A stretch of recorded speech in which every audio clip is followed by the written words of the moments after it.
Hey everyone, and welcome to this explainer by Forge College. Today, we're going to take all of your incredibly hard work, your coffee-fueled late nights, and all that raw data you've been wrangling, and we're going to turn it into a master blueprint for your final gas analysis and optimization report. Now, look, let's be real for a second. You just survived testing and debugging the Solana Cloud project. Your brain is probably a little fried, and that is totally understandable. But take a deep breath, because it's time to pivot back and assemble your Ethereum capstone into a deliverable that is absolutely bulletproof. Seriously, we want this so tight you could practically patent your gas optimizations. Let's make sure your engineering stands up to the absolute strictest scrutiny. So here is our agenda for building this report. We'll cover 1. The master blueprint. 2. The assembly line. 3. The reproducibility engine. 4. Quality assurance checks. And finally, 5. Ship it! All right, let's jump right into section 1, the master blueprint, synthesizing the capstone.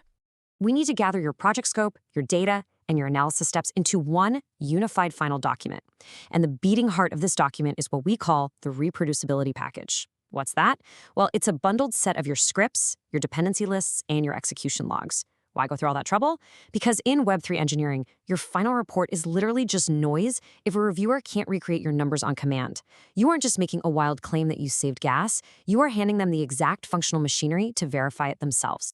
Moving right along to section 2, the assembly line organizing the parts. Before we can run this machinery, we've got to lay out our workshop. We need a sleek, logical directory structure. Think of it like neatly organizing the gears before building a watch. Step 1. Create your dedicated report and data folders. Step 2. Set up your notebooks and scripts directories. And Step 3. Build out your appendix.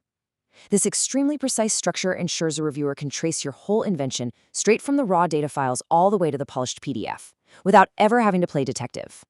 And to make this reproducibility totally explicit, here's a golden rule. Whenever you drop a chart or table into your report, you must caption it with its exact source notebook cell and the execution date. It's like drawing a bright, unmissable line from your final claim right back to the raw math.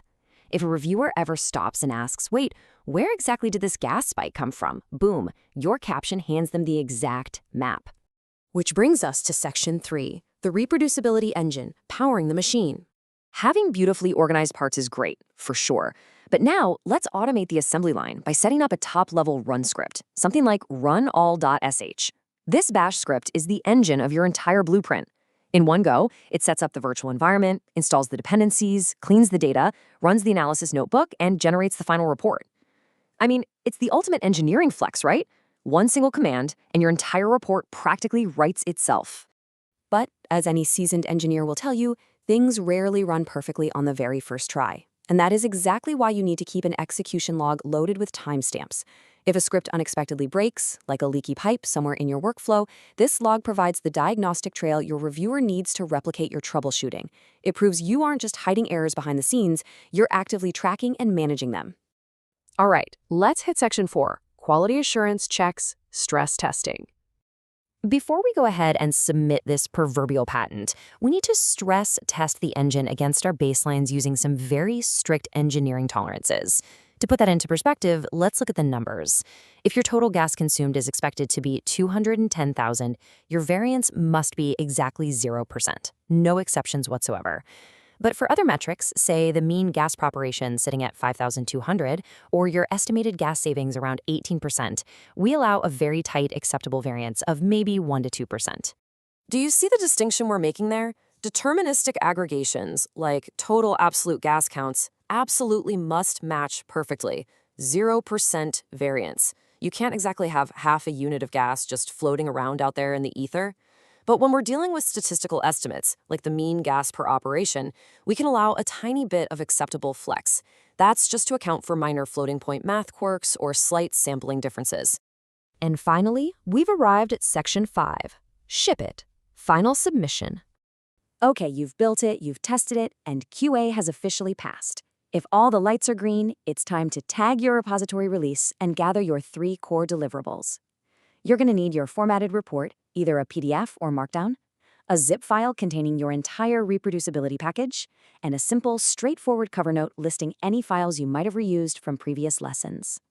But before you hit that submit button, here is a massive pro tip for you. Read your executive summary out loud. Seriously, do it. Make sure every single claim you're making is backed up by the hard data and trade-off assessments you've documented.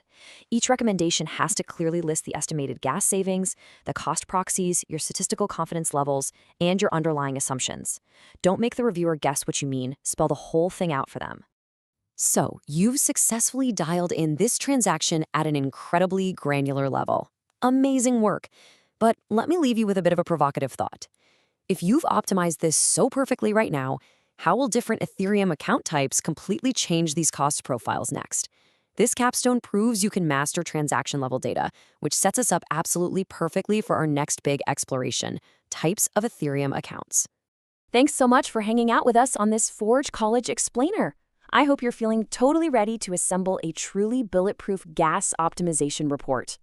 Make sure you head over to forge.college to dive even deeper into this subject, check out our other modules, and just keep building those Web3 engineering skills. Catch you in the next one.